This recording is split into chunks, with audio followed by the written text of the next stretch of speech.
Bonjour, le projet d'aujourd'hui, la réalisation d'une petite table d'appoint de cuisine, une table qui sera fixée en partie au mur, rabattable vers l'avant avec des pieds escamotables, réalisée à partir de panneaux de récupération d'un ancien meuble des années 60 en panneaux plaqués chêne et bois rouge d'un côté, avec une porte qui elle était en latté chêne, donc très solide. Il a passé le temps et maintenant il va resservir à autre chose. Voilà, on passe tout de suite à la réalisation, on se dirige vers l'atelier et n'oubliez pas de vous abonner à ma chaîne, je vous en remercie d'avance. A tout de suite à l'atelier. On commence tout de suite par prendre les dimensions de ce qui sera utilisable, surtout pour le panneau table, le plus grand panneau. On enlève les extrémités et on met au format. Ici on enlève tous les supports qui restaient sur ces anciens panneaux. Également on met une extrémité fraîchement coupée et on met au format également, même largeur que pour le panneau rabattant. Voilà, donc fait correspondre les deux dimensions puisqu'ils seront bout à bout. Voilà, idem, mise au format. Et ensuite on pourra le couper dans sa largeur. Changement, on enlève le chariot. On va mettre la protection de lame éclairante pour les coupes en longueur. Voilà, donc là on prépare le panneau qui servira de fixation murale et on va pouvoir vérifier les dimensions. On prend les dimensions, 10 cm de chaque côté pour permettre de tracer l'arrondi de bout de table. Découpe à la scie sauteuse avec dents très fines, une denture très fine surtout, et pas d'oscillation. Voilà le résultat. Là c'est du panneau latté, donc c'est très solide, les coupes sont très propres. On fignole bien sûr au papier de verre, gros papier de verre pour l'instant, les finitions se feront après. Voilà, première présentation afin de tracer les petites équerres cintrées et afin de les découper, puisque là il en faut 3, dont une qui ne sera pas cintrée, qui servira de renfort central pour maintenir la table en position fermée, c'est-à-dire pendante. Tout le poids sera sur le bout. Voilà, tracer des renforts, un arc de cercle, on les visse ensemble, ça permet de les couper à deux en même temps, toujours avec la scie sauteuse avec des dents très fines. Voilà, en les vissant ensemble, ça permettra qu'ils ne bougent pas et on peut couper tranquillement l'arrondi. On passe au ponçage pour finir et enlever les traces de dents de scie. Voilà, maintenant montage de l'ensemble d'osserets sur un outil Greg, un outil qui permet de faire des trous obliques, et j'apprécie cet outil, hein. Chacun ses goûts, mais pour ma part j'apprécie cet outil. Voilà, chacun a sa façon de faire. Ici on va faire également 2 trous obliques sur la partie haute du renfort. La partie arrière sera vissée directement par l'arrière, puisqu'il sera en contact avec le mur, donc non visible. Et tous ces trous seront masqués, hein, puisqu'ils seront côté mur. Voilà, ici il va falloir poser maintenant les renforts sous table, les renforts qui vont servir également à maintenir les pieds légèrement décalés, puisque les pieds se croisent de gauche à droite, la table n'étant pas assez longue pour le faire dans l'autre sens. Voilà, donc on prend les dimensions du tasseau de bois qui fait 28 mm au carré, qui servira de pied. Donc on prépositionne tout ça pour voir un peu ce que ça va donner. Voilà ici découpe de l'arrondi du haut du pied, c'est la partie qu'on ne verra pas, mais c'est pour éviter que ça frotte quelque part, et puis c'est toujours plus propre. On va peaufiner cet arrondi sur le disque, sur le mandrin de ponçage, fabrication maison provisoire. Voilà, et ici maintenant nous allons présenter tout ça, hein, afin de tracer et d'avoir les pieds au bon endroit. Maintenant il va falloir fixer le pied dans son support, donc dans ses bois, qui serviront en même temps de renfort à la table par dessous. Donc là j'ai utilisé des écrous tôle à fixer au marteau. C'est très pratique, et il suffit de percer et les emboîter. Ce sont des écrous de 8. De cette façon je pourrais positionner un long boulon de 8 qui viendra serrer l'ensemble et maintenir le pied. Voilà, pré-traçage à la pointe pour bien centrer.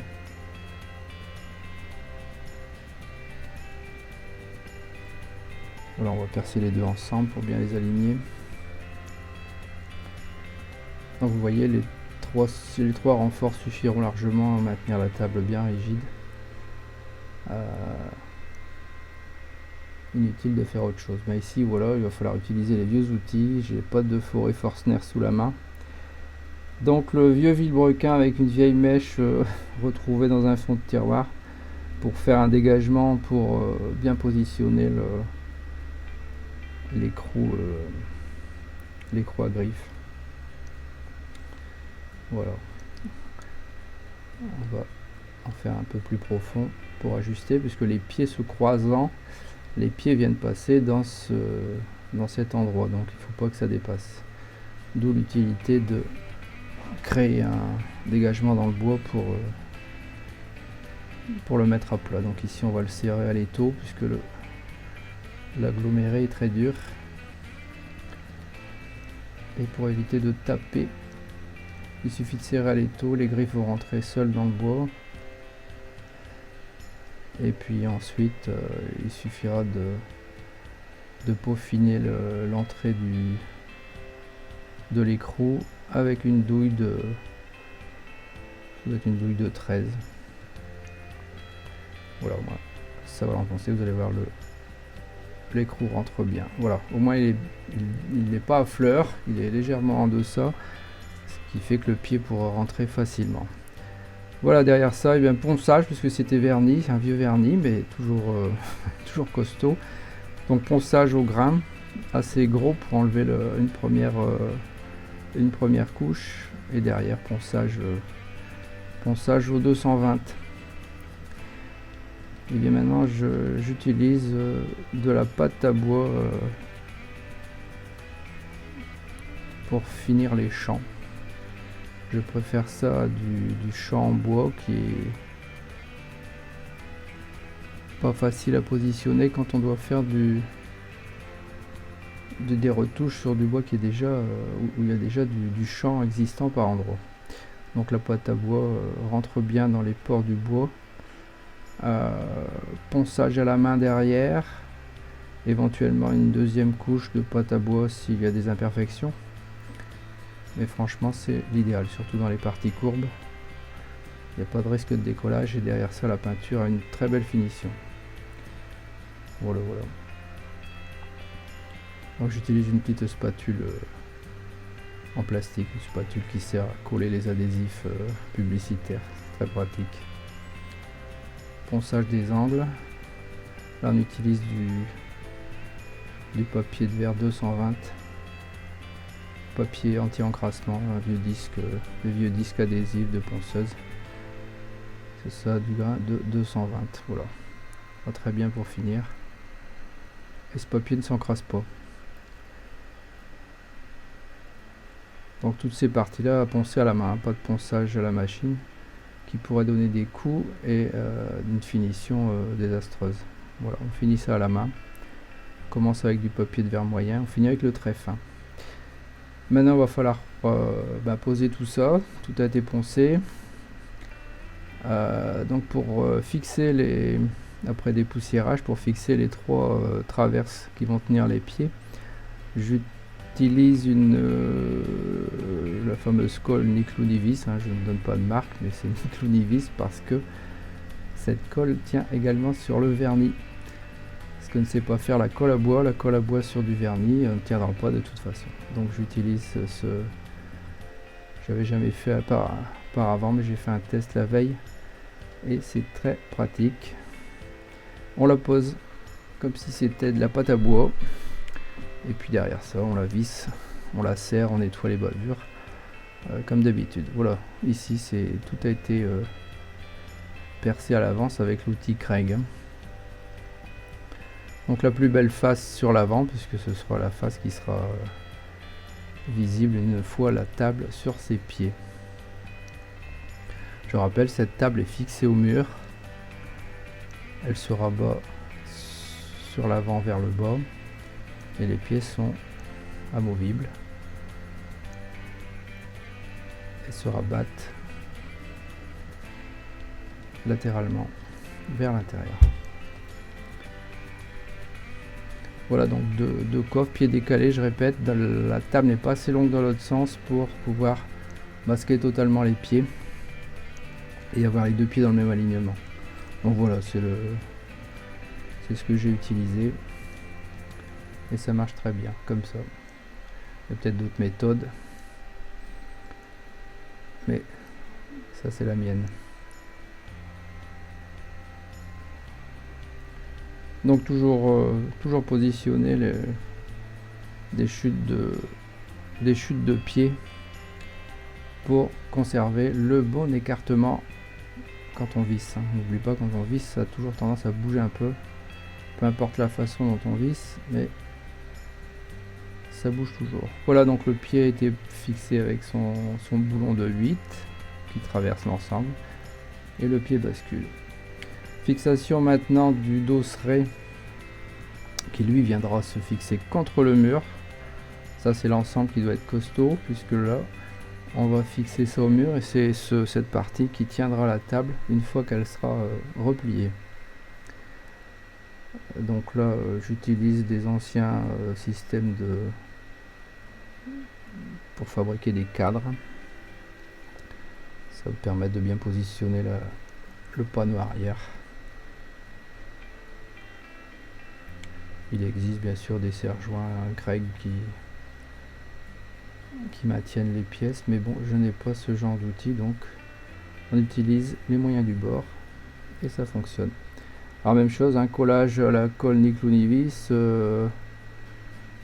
parce qu'il y a toujours du vernis sur les panneaux, hein. Même poncé, la colle à bois ne tiendra absolument pas. Ça donnera l'impression que ça tient, mais dès que vous mettez une pression dessus, le bois se décollera. Donc Niclou-Nivis a un pouvoir d'adhérence nettement plus élevé. Je ne dis pas que c'est le meilleur système, mais on n'oublie pas, tout ça c'est de la récup pour l'instant, hein. Rien n'a été acheté à part la pâte à bois et quelques vis et bien sûr une charnière piano qui sera posée un peu plus tard dans la vidéo. On fignole les petits trous, les petites aspérités et on va poser les renforts. Donc on trace le positionnement avec l'équerre qui fonctionne très bien, je sais plus son nom, peu importe. On positionne avec un serre-joint des cales, on pose la colle et on peut visser tranquillement sans que ça ne puisse bouger. On reporte les mêmes dimensions de l'autre côté et on visse. Voilà, donc vous voyez le système a un renfort et le vissage arrière se fait directement à travers le bois en faisant des trous pilotes à l'avance pour éviter de fendre quoi que ce soit. Donc un trou pilote, je rappelle, c'est un petit trou qui est du diamètre voire inférieur légèrement de l'âme de la vis. Le renfort central, ben lui n'a pas d'arrondi intérieur puisque lui c'est inutile, on ne le verra absolument pas. Et il aura plus de résistance pour maintenir l'ensemble. Voilà, il est maintenant temps de poser la charnière piano, toujours des trous pilotes puisque là j'utilise pas les vis livrées avec, elles sont trop courtes, donc j'utilise des vis VBA très longues, 30 mm de long mais avec trou pilote à l'avance et un positionnement, voilà, petite visseuse pour éviter bien plus pratique quelquefois que les grosses visseuses quand on veut faire du délicat. Voilà, donc on va accélérer un peu la manœuvre.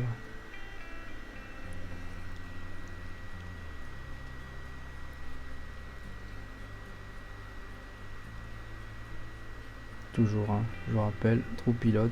N'hésitez pas à faire un trou pilote. Vous perdez un peu de temps, mais c'est pas une perte de temps parce que ça évite d'éclater le panneau, surtout quand on le vise dans le champ.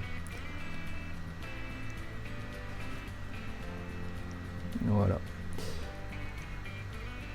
Je positionne la tablette à la verticale, donc la tablette qui sera en configuration telle qu'elle le sera sur le mur, afin de fixer la charnière piano sur la partie basculante. Voilà, vérification si ça ferme bien, si le positionnement est parfait. A priori ça l'est. Voilà la charnière fixée.